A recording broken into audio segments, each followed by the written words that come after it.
So apparently I did not go to the Battlestar Galactica convention. So I didn't get there. Oh, that sucks. Yeah. It was just it was like a bad week. So I always hate that and shit when it happens when just Murphy's Law decides just to, to go into, give you a power bomb. Murphy's Law just decides just, mess up everything that's going on in your life. Murphy had like a Taliban vest on that day, and Hey, look at Murph. He ran into the crowd and he just hit that little red button. Murphy had a whole coordinated strike. Okay. It's like, okay, you can stop now anytime. Oh, that's why gosh. I have half a bottle of Jameson left. So, hey, Jameson for the win. Jameson for the win. All right. We are live on YouTube, I believe. We are live on YouTube, yes. And we're live on the radio. Okay. Live on the radio. It is 2 o'clock. Oh my God. It's 2 o'clock. Okay. Well, it's 2 o'clock on my phone. It is 2 o'clock. It is time for Model Citizen. I am your host, George Dayer. Our guest should be coming here shortly.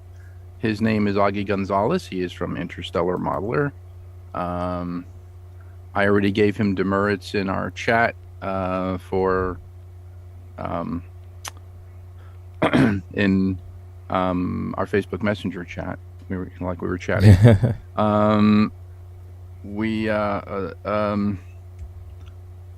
I do not know if Printmaster James is going to be here. He might show up. We don't know. It could be. He did not say anything, but I am accompanied by my terrific, wonderful host, my co-host, the angerest of IT nerds, Gilbert Floyd. Hello.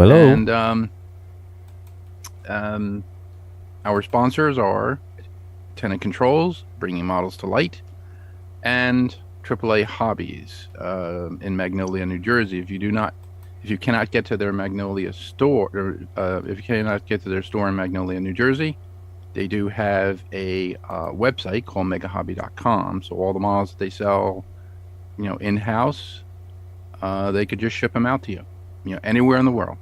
So go to megahobby.com. And that is the business end of the program. And how is the squirrel doing? I want to know. Have you gotten the fur on it yet? I haven't gotten the fur on it yet. I'm trying to, see, this is where I need to really kind of be like more of like a seamstress, or like have kind of like a background, to strategically place the fur onto the body. But you don't really have. Well, so what you should do is make a pattern. Yeah. So what you should do is make a pattern of what you're going to cut out before you cut it out. Put like you can make like a paper pattern if you wanted to. You can make a. Usually with sewing, there's something called muslin. It's like a it's like a woven cotton, fabric. You can use that as the pattern for the fur. So you could put that over the model, and now I do have the oh hell,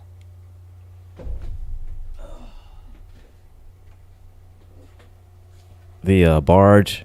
Oh yeah. Dude, to got that onto because you will see pink elephants when you open that thing up, man. That stuff is strong. Well, I didn't get the big, the big canister of it. Yeah, the real big one. They had said this one right here. I'm not sure if that'll work, but I'm going to try it out and see. Yeah, but that should work. But it seemed like it was the the same stuff, the same solution. It's just in a instead of being in it's like in a the squeeze tube. yeah, Okay. it's just in a squeeze tube. Yeah, that's what it seems like. So I'm gonna try it out to see. Yeah, you Mhm. should test a sample, like make another make a 3D print and just test it out with something Yeah, before, like, test out like a little swatch of it and then see if it sticks right or and see what I have to do if it'll yeah, stick because usually or with yeah. barge you have to put it on the surface of the model first and Mm-hmm. let it set up and then put it on the back of the fabric and then let it set up. I think it's like 90 minutes. I'm not sure if it's 90 minutes. I forget what it was. Okay. But it gets tacky once it starts to dry and it doesn't it hasn't dried fully. Then that's when Like you would you actually put the two together and you would mate the two and mm, then make sure that there's no bubbles. You're going to have to roll it out so you make sure okay. that there's no bubbles. But Plate that's where the in. pattern comes in. So you would have to put the pattern into the Okay.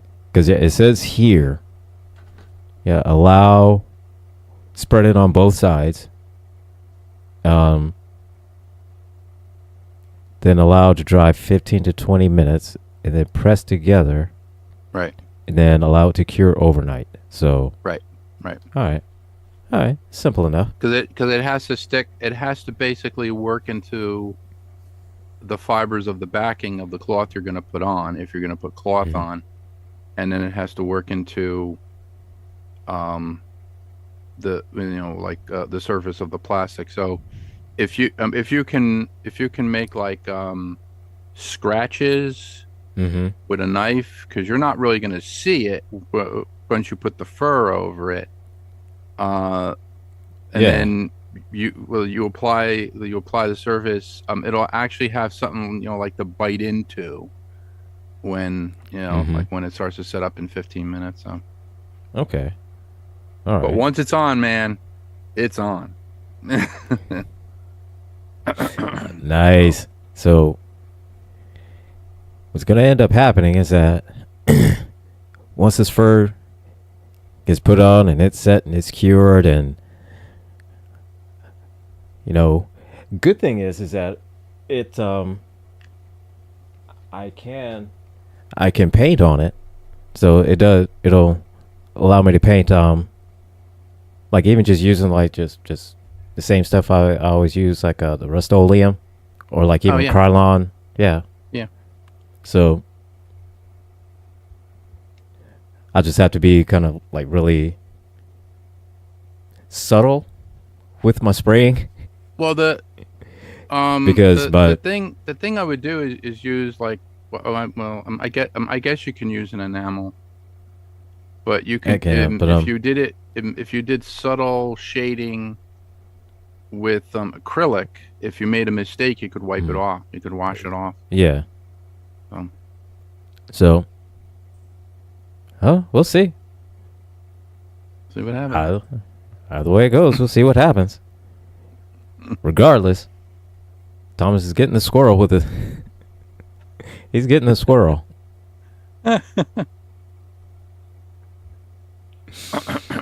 Oh my goodness! And so, and I got an idea on what to use to prop it up so it stands upright. And and shout out to my co-host Aaron from Hot Takes and Big Mistakes for giving me this idea. To stand him up with a stripper pole. Oh my God, that's Mm-hmm. hilarious. Mm-hmm. Yeah. So Thomas is getting a squirrel with a stripper pole.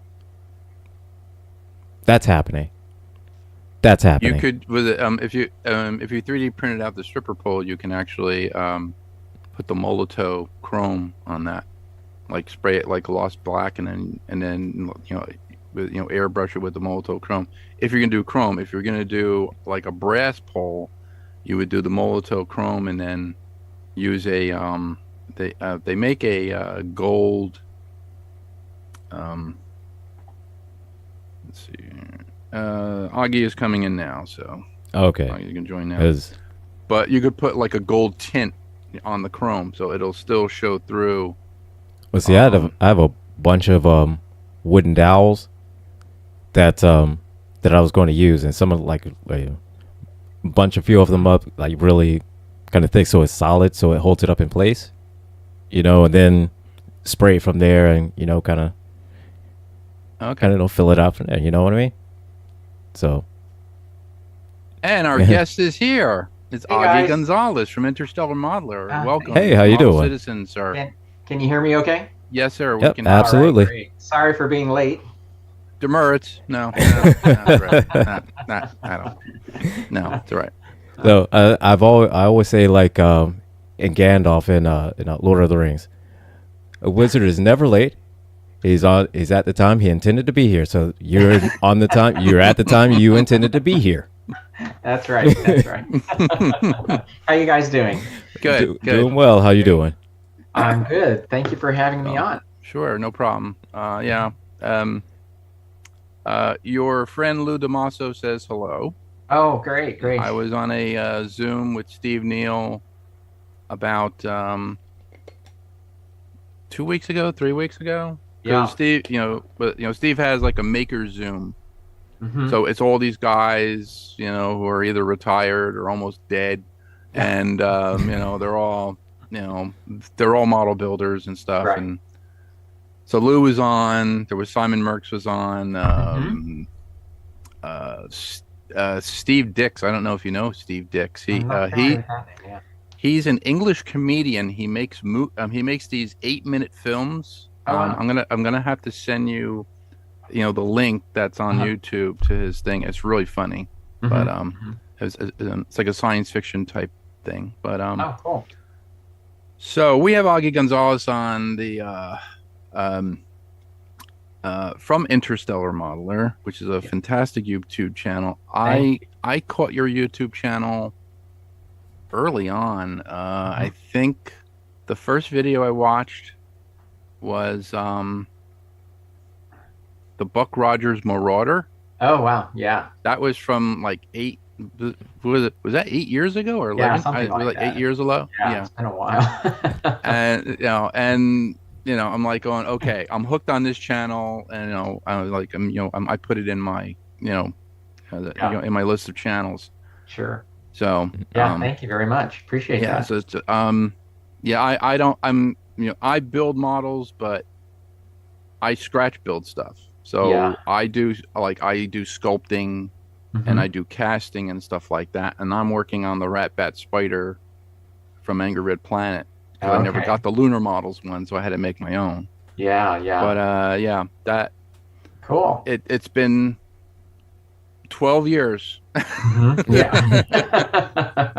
It takes that long. Wow. So, I've seen a lot of your Space 1909. I saw the laser tank and everything. I'm working on, and I will send one to you if you want, for nothing. You don't have to pay me for it. I'm working on the Nuclear Area 2 silo. Oh, okay. With the radiation, with like the radiation canisters. I'm working on that. Nice. I'm also working on Nuclear Area 1, the mound. Wow.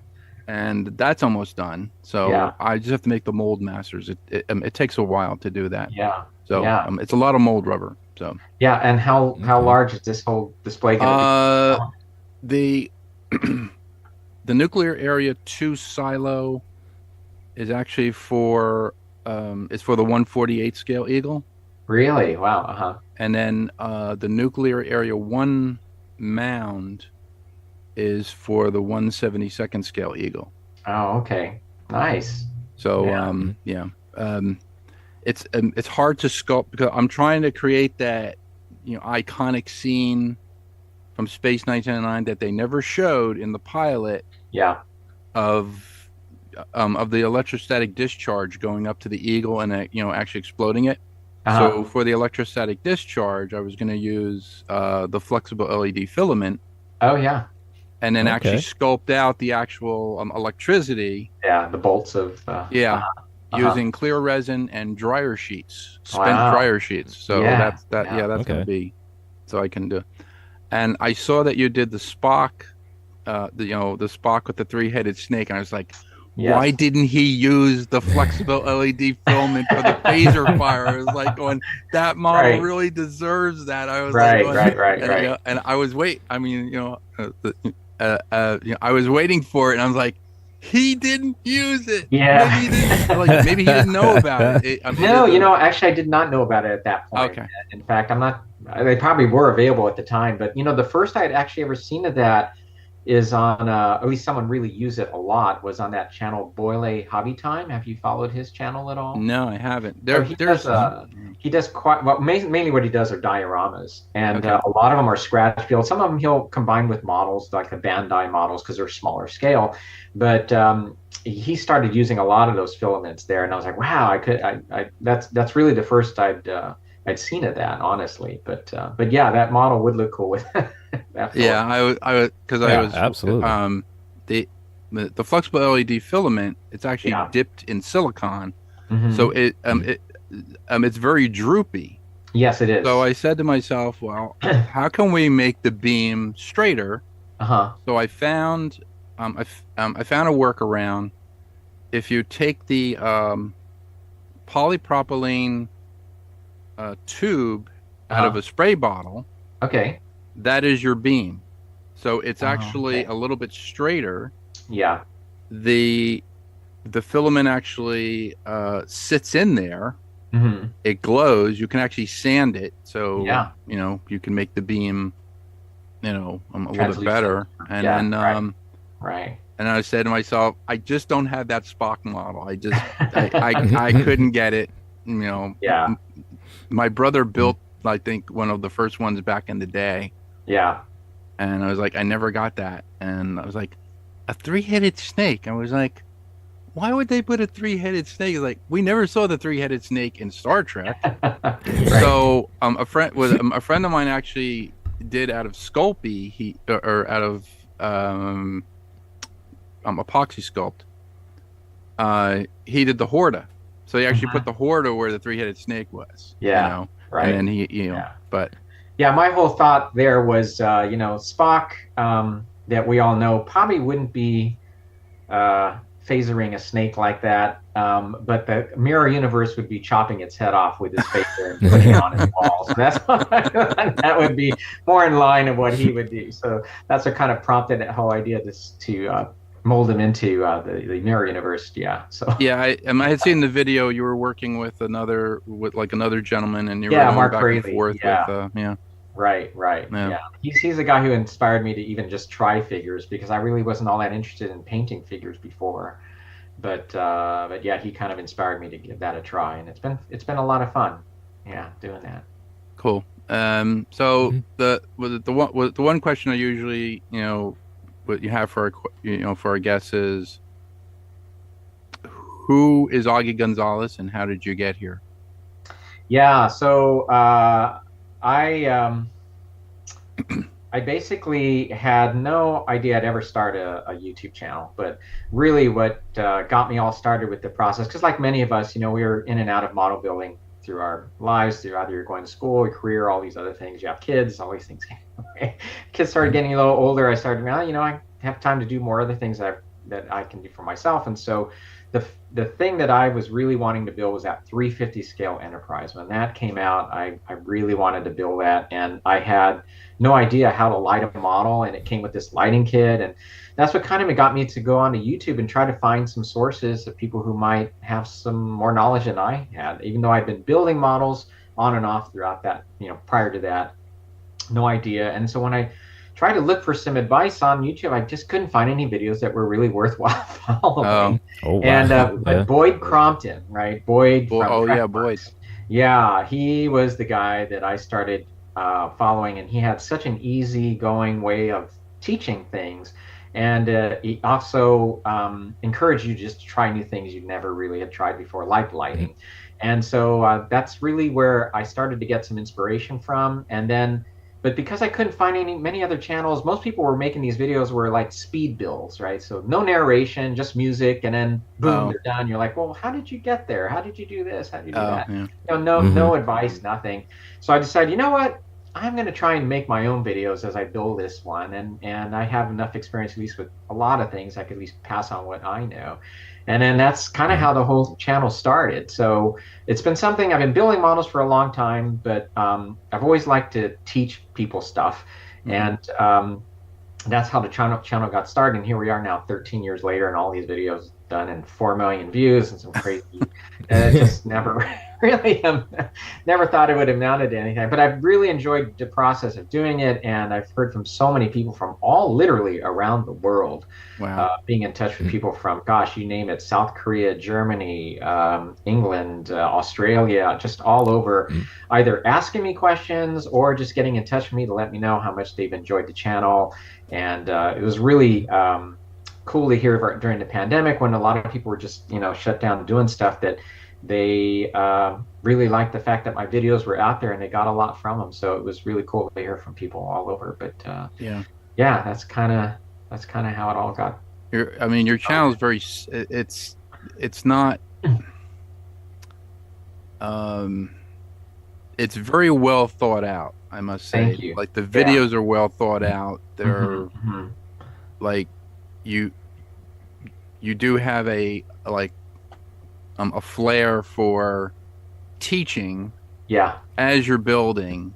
Yeah. Most guys can't do that. Most guys will just like build the model and go, "Well, here it is." Yeah. Yeah, I know, but how did you get to this step? What did you do? You Yeah. know, when Right. I Yeah. talked to Mark Hmm. Myers, I don't know if you ever met Mark. Sure. Yeah. Uh, Mark has been on this show. Hmm. He is a stickler for like Uh, studio paint. Like yes. when he does a Exactly. model, Yeah.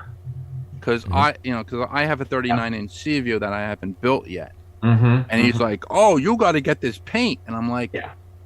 "Why? The model is gray." And he goes, "No," and he starts yelling at me. Oh yeah. He's like yelling at me on the phone. Yeah. It's not Right. gray. Blah blah blah blah. Yeah. Blah. Okay, Yeah. okay, Yeah. okay. Yeah. You know, He you was like know. that with the shuttlecraft when I asked him advice about the shuttlecraft, and that I purposely turned to him because I knew he's like that, and so I tried to get as close to all his mixtures as possible. But I knew that even if I got close, it would be better than anything I could probably formulate. And he's so well versed with the models and all these other things. He, But yeah, I mean that's one thing I try to do because it's interesting how the younger generation, they don't have much of a time span, attention span, right? But mhm. the folks I'm going after, those of us our age, we'll at least pay attention for a little while. And so, but nonetheless, though, I still want to keep it abbreviated to a point where you just get to the point. You're not just kind of dilly-dallying along, and there's a lot of things you can kind of edit out to hopefully keep your attention and answer the questions that you have. And I always try to keep in mind, what would I be asking? What would I want to know? And Yeah, early on, I wasn't really leaving a lot of information or links and those types of people really want to know, where did you get this? Where'd you get that paint? What paint mixture did you use? And so I try to list all those other things in the video's description too. But yeah, yeah, I like the yeah. the color selection with the paint and stuff like Yeah. that. And Then I've tried to dip into other things like I did this one segment called Hot Off the Bench, which I wish I still had time to do, but that was a lot of fun because I was able to do slideshows. I'd have modelers just send in pictures because I'd get pictures anyway. oh, And cool. I'd say, why don't we show off your work? And so I got pictures from all over, and I would have these slideshows, and we'd do a model tip and talk about some piece of model equipment or something and those segments were a lot of fun. It's just they can, all of this can be really time consuming, and with work and all these other things that I have. And the other fun I think I've had a lot of fun with is doing interviews. Trying to seek out people to do Yeah, interviews, right? And yeah. trying to I've seen find your modelers. interviews, like like for Wonderfest, and Yeah, yeah, right, right. And that's it's been a lot of fun. It's just, as you well know, trying to get time zones coordinated, and it's a bit of a challenge. So, yeah. so I'll stick in one here and now and then. But that's what I've done. I've done now at Wonderfest a couple of times, and it's great to. I've interviewed even Nick Tate on the channel, which was really a big pleasure to do. And that's simply because I got in touch with Todd Morton and Gordon Moriguchi from Space Hmm. 99 Props and Ships. And I said, hey, could you maybe finagle a way for me to get an interview with Nick Tate? And yeah, he was so great. So it's been a Yeah. lot of fun doing all these things. Yeah. Hmm. Do you do any type of like props? Do you make props or you just make I models? do, yeah. I have some videos. I've made some of the Strange New World. Made the phaser and the communicators. There's a video about that. I've done a Star Trek First Contact phaser rifle from a resin cast model, The resin cast. and Okay. yeah, and a few other things. I think, yeah. But those are a lot of fun to do too. I just running out of room to display all that stuff, right? And you guys Yeah. probably can empathize with that. Yes, My wife I tells me you only can. have so much real estate in the house you can display this stuff. Otherwise, I like to build Yeah. studio scale models. yeah, That's my yeah, thing because I'm older and my yeah, eyes are like getting bad, and yeah, you're like going, well, if I have a bigger model, I yeah, could put yeah, the Yeah. electronics in instead of getting yeah. a smaller model and trying to. Right. And those have got to be a lot of Mhm. fun to work with, I'm sure, because part The of it is like because as kids we would watch, we all read Starlog magazine and watch these model builders make these things, and I Mm. can only imagine it must be fun to work on bigger scale I ships. talking to Doug Drexler about because he had worked on some of the models for Star Trek Voyager for Next Generation. He worked on the models for the Wrath of Khan.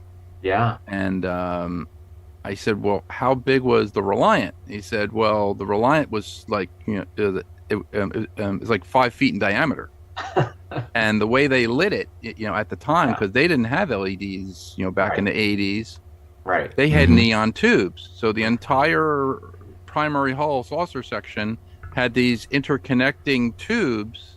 Wow. And I said, well, then how did you put light onto the registry numbers? He goes, oh, we used Streamlight flashlight light bulbs. So Hmm. the ones that would go into the Streamlight, we had Uh-huh. 3 of them that were underneath the bridge. If you see it on the model, and Yeah.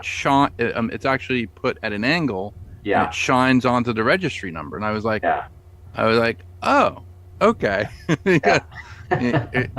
He goes, that model took a lot of heat, so Oh, I imagine. certain things had melted. They did the same thing with the Vipers Yeah. in Battlestar Galactica. Hmm. Hmm. They used quartz lights, but John Dykstra, to do the turbo effect, they took liquid nitrogen and they sprayed liquid nitrogen Yes. over the thing to do the turbos. But Right. the rear end of those Vipers had to be made out of brass or metal Hmm. because I think they tried plastic Yeah. and it melted, of course. Yeah. So then they kind of did like a brass or like aluminum understructure. Hmm. They had to cool it like with nitrogen Yeah. to cool the lights, and then they had to force the other CO2 through it to do the turbo effect. And I was like, wow, that's like a lot of engineering, Yeah, absolutely. but the shot is beautiful though. Yeah. Sure. So Yeah, totally. yeah, it's yeah, like when I'm building a studio scale model, I'm like, because I was talking with my friend Mike Stein on our last show. He's part of a Mhm. Star Trek club. I had built the Kirk chair back in Mhm. 2013 for his ship, and I built it. And I'm like, and this was in my old shop, like when I lived in New Jersey. Kind of like I live in Pennsylvania now, so Uh-huh. I was like, how am I going to get this chair through the door? Like, I brought everything in, and like I built it all, and I'm like, oh boy, I'm like like I'm measuring the door, measuring the chair, measuring the door, and like, oh, I think I painted myself into a corner, and so it was, yeah. There's Yeah. there's things like that. Hmm. Hmm. Do you? I mean, have you built like any type of studio scale model?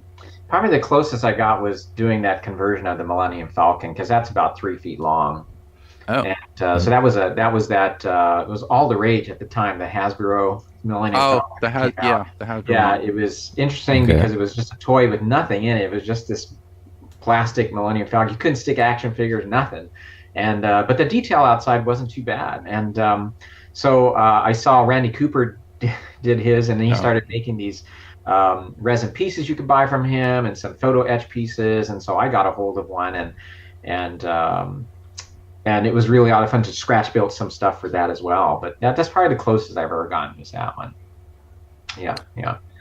Do you have any models you can show us, or like small I little do, things? yeah. I mean, Well, let's see. So, I don't want to take anything out of the case. I don't want any. I don't want you to.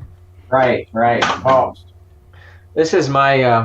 Oh, nice. Oh, This is the CD here, right? That's That's the third. Is that the This is the Mobius. Model, Mobius 39 inch? right? Yeah, yeah, exactly. This is one of my favorite ones, and it comes, of course, with the. I wish at the time I had thought about putting the flying sub and hooking it magnetically in there, but I didn't. I didn't think about that until it was after the. Don't show that to Mark Myers. He's going to say it's the wrong color. But that's okay. That's okay. We're not going to.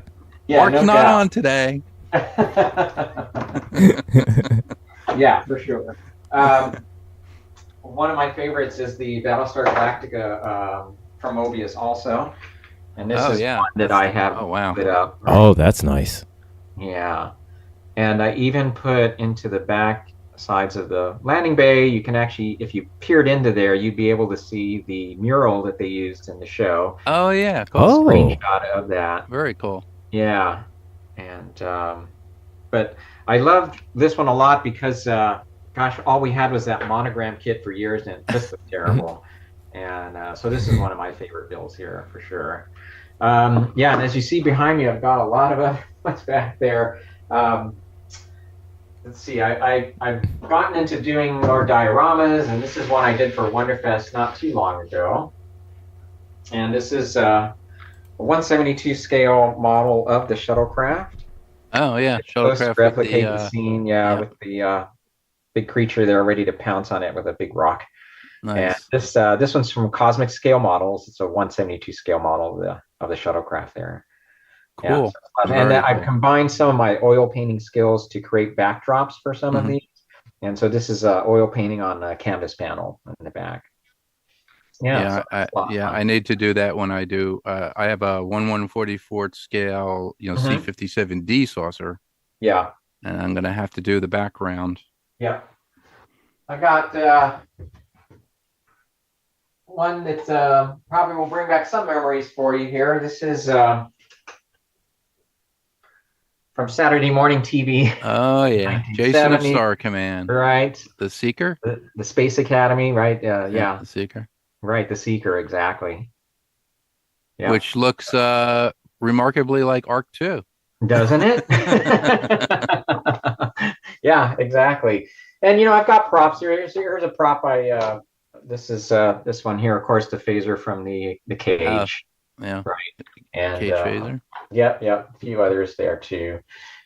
This is one that you probably recognize here from Logan's Run. Sandman flame pistol. So this is a resin model I got from is that from Monsters in Motion? Monsters in Motion, exactly. Yeah. That's I built one of those for a client. I put a flash bulb in the Oh, did you? Yeah. Yeah. I know some people were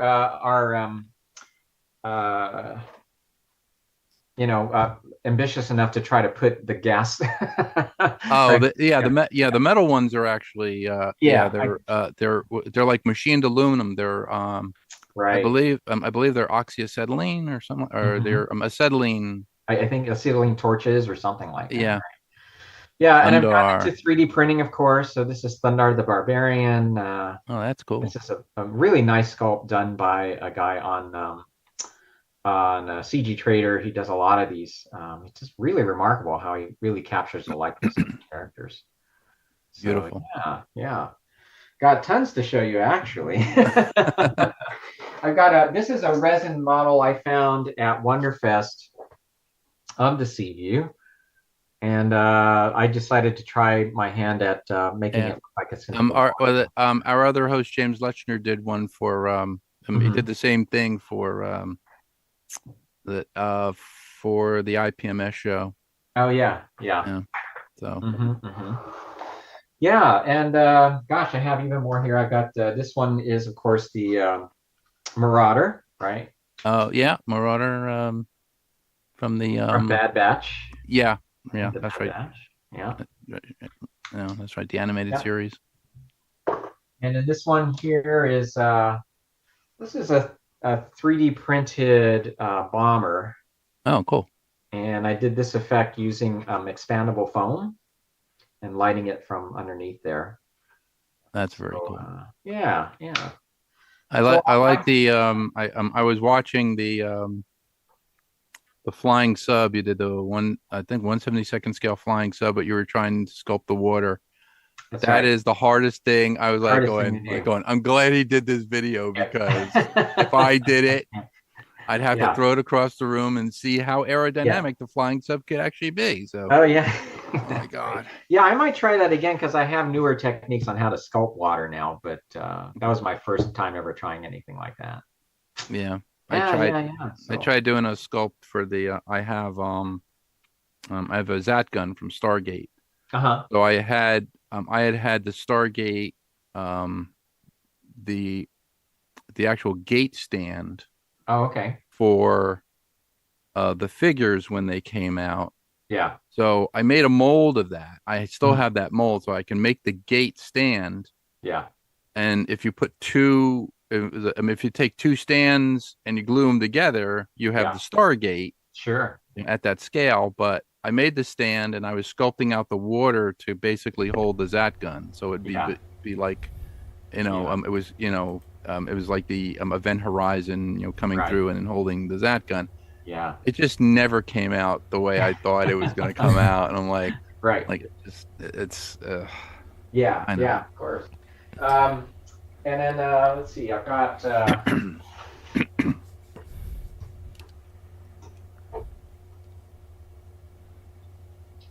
So this is. Let's see here now. So here's the Spock one that you're talking about now. Yeah, the three-headed snake. Yeah, the three-headed snake. And for some reason, I always thought the flowers were lit up, so that's why I put LEDs in there. Tried to make the lava glow a bit. And then I really wanted to replicate the look of the box itself, the box art. Right. So I printed up the landscape behind it and added that little Enterprise at the very top there that you see. Cool. Very cool. So, yeah. That's pretty awesome. So a lot of fun doing that. But yeah, I have tons more. But yeah, a lot of fun doing that. I love doing sci-fi. When I was a kid, I would do a lot of military models and stuff, but because my dad was in the military. But when Star Trek came out, at least Next Generation came out, they started coming out all these different models. And then I really got hooked when Federation models started coming out with the resin cast, all these variations of starships from First Contact, the battle scene. Right. Yeah, I started building a bunch of those, and so that's kind of where I started building more models back then. Yeah. Did you ever meet Jeff Polizzato? No. Oh, he did a. He's a friend of mine. He had passed away about I think like 2 years now, but he had models like you couldn't believe. He had almost like a hobby shop, thing of models that he was building. Yeah. He did he did the scene from Rogue One with the two Star Destroyers crashing into each other. Oh yeah. Doing all the pieces, okay, right. the little hammerhead. He did that. Yeah. We were talking on the show about Jeff, and he did the Martian War Machine from the War of the Worlds. He took the Atlantis model. He actually made the stalk go back and forth inside the model. Wow. Yeah. And he did like this clockwork drive, and I was like, wow, that's amazing. Yeah. Well, let me show you one other one here.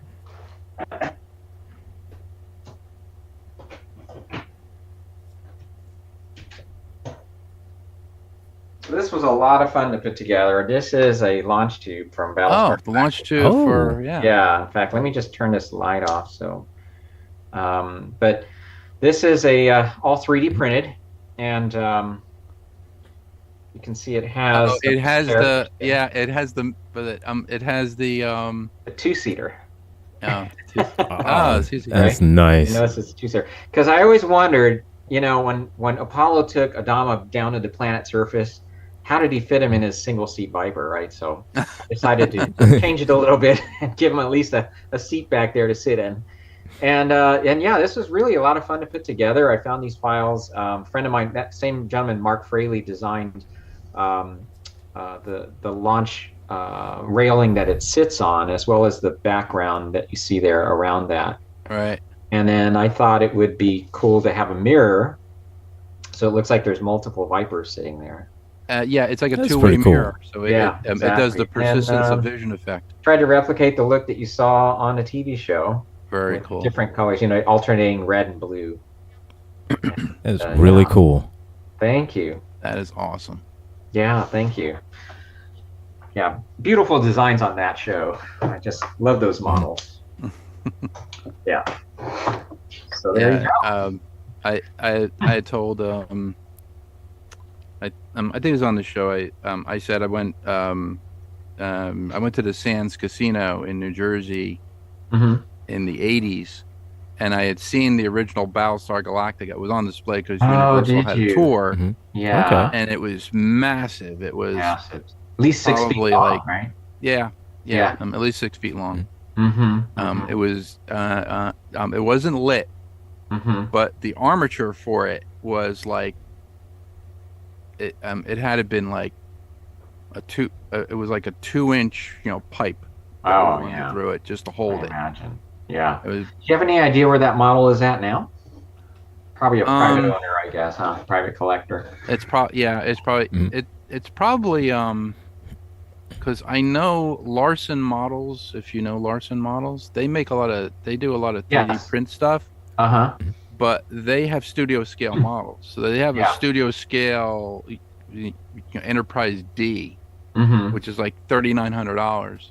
Yeah. And I was talking to Lou DeMasso about it, and he was like, "I don't trust the 3D prints." I was like, "Well, why?" He goes, "Because they're like brittle. They're like eggshells. Like if you drop them, you just drop the $3,900 model. Yeah. You can't get it back." And I was like, "But if you know how to mold, you could get the model, you could mold it, and then you can make it out of, like you could reinforce it with fiberglass or carbon fiber or whatever." Yeah. So the things I've been doing resin and cardboard. I've been like making things out of resin and cardboard, and actually using a vacuum to vacuum the resin into the cardboard like you would do like with fiberglass. To reinforce it. Wow. So apparently my wife likes to keep Mr. Bezos happy because I have a lot of right. So I have a lot of cardboard. Sure. So yeah. I mean you could kind of make things that are kind of curved. You can make like masks and stuff. Right. But a lot of people ask me how how do you make the basis for the models? And I was like, well, you basically have to make a skeleton of the ship. So so like whatever ship you're going to make. Yeah. The one that's the one that's most challenging for me is the Luna from Destination Moon. A 6-foot version that I'd like to make. So I have to make not really concentric circles, but circles for the fuselage on a cardboard tube. And they have to be like, this, and then they have to gradually go up to the point. And they said, well, then how do you fill that in? I was like, go over to Home Depot and we get like the great stuff foam and just spray the foam in there. Yeah. And then just contour cut it, and then you contour cut that piece. Okay. Yeah. And then once you make that, like, I only have to make half of it. Because then I can put fiberglass over it and then make the mold off of it. Yeah. Like off the one side, and then just put the two halves together. And then I have the ship. Then I have to make the wings. Yeah. The wings are the most challenging because you have that curvature, like where the wing basically goes like this. Right. And you have that, you have like that blade effect. That is the hardest thing, for me to replicate. Yeah. I've tried everything. Yeah. And people are like going, well, why can't you just buy like studio scale wings? And I was like, it would be nice. I was Yeah. like, so I'd have to spend $5,000 on a radio control in order to get those wings and put them Right. onto this model, but it's not going to be, Yeah. I just have to build it from scratch. So Yeah. Yeah. So you're saying Uh-huh. models of that size, you have to build an infrastructure or skeleton that you build upon, right? Yeah. yeah, it's like the Nautilus, like when like guys Yeah. have these. Yeah, 'Cause I yeah. remember when I had worked at Steve Neal's shop in 2017. I don't know if you know who Steve Neal is. I do. Yeah. I've seen him on YouTube. I'm sorry. I've seen him on YouTube. I Oh, know okay. he's in the industry. He was in the industry for Yeah. He actually built them. Yeah. Yeah, he worked on Ghostbusters. Yeah. Laser Blast was one of his movies, and all this other stuff. But he had a 6 foot. He had a 6 foot remote control model Mhm. of the Disney Nautilus, Wow. and we brought that out to Yorba Linda Lake, Mm-hmm. in California, and he was running it, putting it through its runs and everything. I was like, Yeah. this is a great model. And he's like going, Yeah. I want something smaller. I just want to grab it, put it in the water Yeah. instead of having two And it people. floated and did everything like it's supposed to, right? Yeah. Wow. It dives and everything. Yeah, wow. It uses something called the company is OTW. Mm-hmm. So it's an OTW cylinder. So the cylinder is basically it's an acrylic tube. Mm-hmm. You put the battery pack in it. You recharge the batteries. Put the batteries in it. Everything has like baffles in it, and then it has a pump where it can pump it. It actually has. You would put all the servos in. The motor is encapsulated and everything. And Yeah. you just take the cylinder, you put it down in, into the model sub, Right. and then you hook up like the rudder and all this other stuff and like the propeller. It's 900 megahertz. Now this is what I found Mm-hmm. out about. I was like, so why can't you use 2.4? He goes, 2.4 megahertz does not travel well underwater. It Okay. is only good on the surface, but not underwater. I said, so what do you use? All right. 900 megahertz. Yeah. I was like, okay, so you have to get the crystal for your Futaba remote for the 900 megahertz, and you have to put it in the thing. I was like, so what happens if you're under the water and the sub suddenly loses power? Yeah. He said, well, there is a safety switch on it. What it does is it takes the last remaining power. Mm-hmm. So when it Okay. gets out of range and it's underwater, it will fill up the baffles and the sub comes to the surface, so you don't lose it. And I was like, that's Wow. awesome. That's So that's basically what the ingenious. OTW. Wow. Yeah. Yeah. But he did. If you wanted to, you could get a remote control submarine of the Sea View from him. Mhm. So Mhm. he does that. Like Wow. as well. Yeah. Cool. So Yeah. the Have 39 have you met Bill Krause? I met him on Uh-huh. Facebook. I haven't met him at Wonderfest. Yeah. Yeah. he- So when you're talking about building an infrastructure and all these other and building a skeleton, I know that's how he starts off with a lot of his scratch build starships. Yeah. Yeah. Which I find pretty cool. Okay. His endurance is fantastic. His I endurance know. starship, his endurance shuttle. Totally. Yeah. I had seen. I've never been to Wonderfest. Mm-hmm. Never, and I really want to go. And Mark Yeah, you Myers should. has never been. He Yeah. really wants to go, so I don't know. Yeah. We might show up one day. Yeah, that would be fun. It's going to be, it's going to be about a $1,500, $1,800 weekend. I know that Yeah. for just the yeah. hotel and all this other stuff. I just don't have that money right now. Yeah. It's I know. it's all about money. Yeah, it is. Yeah, it's just amazing though. That's one show that can really inspire you.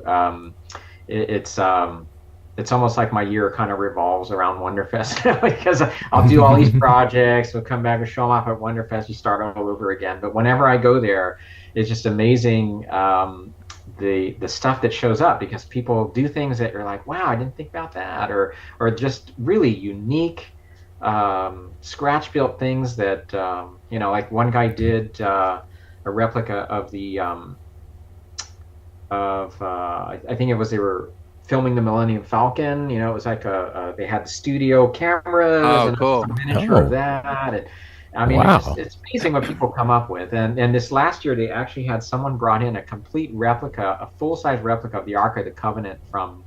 I I mean, saw that. That was the bar. The yeah, guy, yeah, the Safari guy opens opened up. up, yeah, and it was a Yeah, bar. the guy tells me, oh, Nice. there's spirits inside, right? You open it up, and there's just spirits. That's really cool. Right. But it was That was full on. I mean, it looked just like the one from the movie. It's incredible. But it's just amazing what you'll see when you go there. It's crazy. Yeah, it's I mean, like I look at all the figure modelers and they're like, I can't do figures. Yeah. I'm trying out my figure skills with the Rat Bat Spider. Rat Bat Spider is really not it's not like a human being. Yeah. When you get into that human being realm Yeah. where you have to do skin tones and stuff like that, that is the hardest part. It is. Yeah. And it's Yeah, definitely I mean, still learning on that. So, yeah, I hope to do more of because that's where I want to spend a little more time doing stuff like that, and maybe doing some bigger busts and those types of things. And because that's just a different skill set and just another challenge to try to meet. But when you go there, it's amazing how realistic some of these they're able to get their busts to look. It's just crazy. Yeah. Yeah, I see people using like real hair and stuff like that, and real fur. Yeah, just layers of paint, and you make sure you get the little freckles on. I mean, it's just crazy. Yeah, yeah. It's just, I was like, wow. I'm like going, I don't even know if I want to bring my stuff. I just I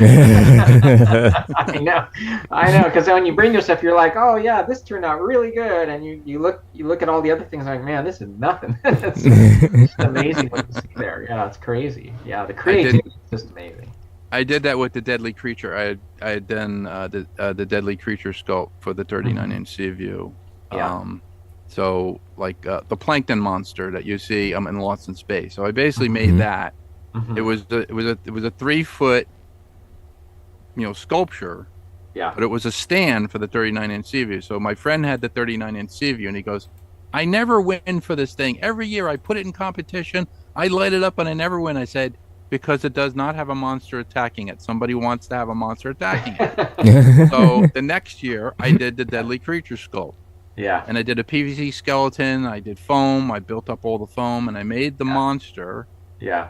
And then I put the Sea View on it, and the PVC pipe, that I used, the skeleton was hollow, so I could run wires through it and put a battery pack in the base. I did the whole base and everything.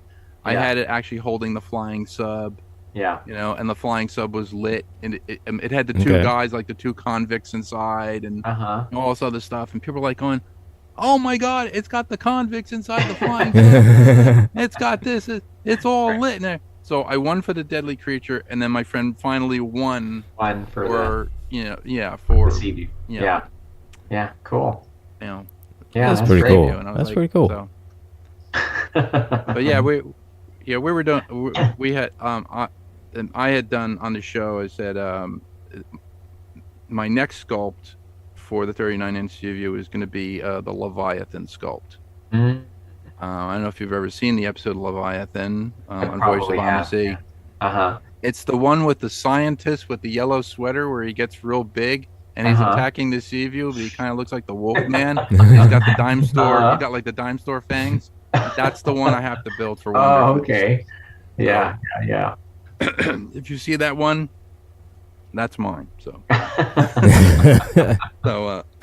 because James had said, "Oh, you gotta build that." So yeah.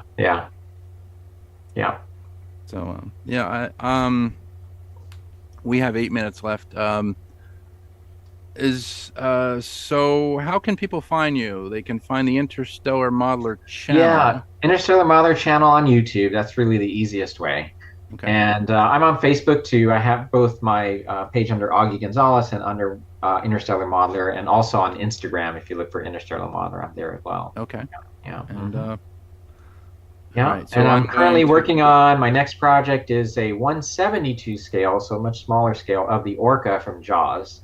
So this is a little departure from sci-fi, but this is actually going to be a gift for my son, who's a big fan of the film. And he doesn't have a lot of room, so I found a 172 scale actually at a model train online store. And because they do all kinds of HO scale stuff, they actually have all kinds of HO scale boats and things you can put into a diorama or a scene, right? Oh, And that's one of the cool. things they have available is the Orca from Jaws, so that's gonna be a lot of fun to work on. Nice. Are you gonna do Yeah. a I had seen somebody did a like like the deep pour resin where they did the shark coming up for the That, thing. because it was the 50th anniversary of the movie this year, a number of things showed up at Wonderfest related to Jaws and having the shark and all these other things. But no, this is gonna be a simple. He lives in an apartment, so he doesn't have a lot of space to store Oh, things. So okay. it's gonna be on a nice little display base. So that's gonna be fun. And then I also have the Type 9 shuttle from Cosmic Scale Models I'll be working on. Lou did that build also. It's a Oh, pretty big size replica of this from the shuttle from Voyager. And I'm going to do another $6 million man build, which I really enjoyed doing that. I did the bionic bust out yeah, recently. the bionic bust And out. That was yeah, and great. I Okay. stuck LEDs in his bionics because as a kid, I always thought he had glowing bionics on the inside. So I'm going to be doing the one with the gorilla that he's ready to throw over his head. And then I also just finished a Planet of the Apes build too. That The was Dr. Zaius with the Dr. doll. Yeah, I thought Zaius. that was Yes, pretty cool. exactly. Thank you. Yeah, and I'll be I building the Cornelius one next, so that'll be fun. If you Yeah. need anything molded and clear, just tell me. Because Oh, okay. I had always had that model kit, Uh-huh. and a friend of mine said, "Can you mold this in clear for me, like the control panel for the Yes. missile?" And I Right. was like, "Yeah, I'm sure I could." And I Hmm. did. Like I made a mold of it, and I just Yeah. molded it in clear. So, Yeah. Yeah, I if you just need might any, take you up on that because I might buy a second model of Zaius and not convert his costume into because what I did this time is I converted the costume he was molded in into the run from the original film. right, And right, right, and so but I still have the base I worked on, so I might end up yeah, I might take you up on that. okay, all right, Yeah, for sure. that's cool. Yeah. Yeah, that's what Mhm. we're here for. Yeah. We're here to make people Cool. happy, and Oh, absolutely. Yeah. Yeah. And that's the funnest part of all of this is it's a great way to escape stuff and stress, and you can kind of like dive into a little nostalgia stuff when you were a kid. That's really a lot of fun to do that. So, yeah, I've yeah. been working on like some Superman stuff, and Are you? yeah, Yeah. I did. Back in '96, I did a sculpt of the kryptonite, on the chain Mm-hmm. that Lex Luthor puts around Yeah. Superman's That's neck ours. in Yeah. Superman the movie. Yeah. I did that in '96, and what I do is every 20 years or so, my molds start to degrade, so I basically have to do a master mold. Oh, I Sometimes I see. have to resculpt, Yeah. but I'm using newer technology now. Now I have the LED filament, so I have an Yeah. LED, segment that I can put into the thing and make it a little bit brighter. It will Mm-hmm. be, I think it'll be bright as like a car headlight, but it'll be, like around your neck. Yeah. And Yeah. then Okay. the other, the the other segment or the element I can make for Tony Stark's reactor, his chest reactor, the one that he does, I think in Iron Man 2, Uh-huh. Okay. when he creates the new element because Uh-huh. like palladium is killing his body. Sure. I Mm-hmm. can make that that little triangle segment out of those Yeah. LEDs. So Yeah. like out of the blue LED to put into the thing. So I was working on that.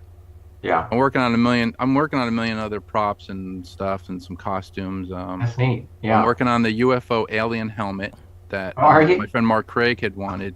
Yeah. Mark Craig and I were working on that, together, because he wants to get a whole suit. He just needs the helmet. And Yeah. then James Lechner wants to do the space helmet from UFO, Oh, yeah. Yeah. like like the shadow space helmet, Right. Right. like the moon base Mhm. helmet. I was like, Yeah. yeah, that's gonna be fun. It's gonna be another, $3,000 worth of resin and mold rubber. Yeah. Yeah. And then my friend John McCallum 3D printed this for me. Hmm. It's the Invaders disintegrator pistol from the Invaders. Oh, that's one show I really haven't watched. Oh. It was either never on in syndication when I was a kid. Oh, okay. I know you can find it now streaming somewhere, but I've never watched that show. That's the Yeah. John. Yeah, John. Okay. John created all those files for me. Yeah. So, Very cool. Yeah. We'll All get some right. stuff to you. So. Fun stuff.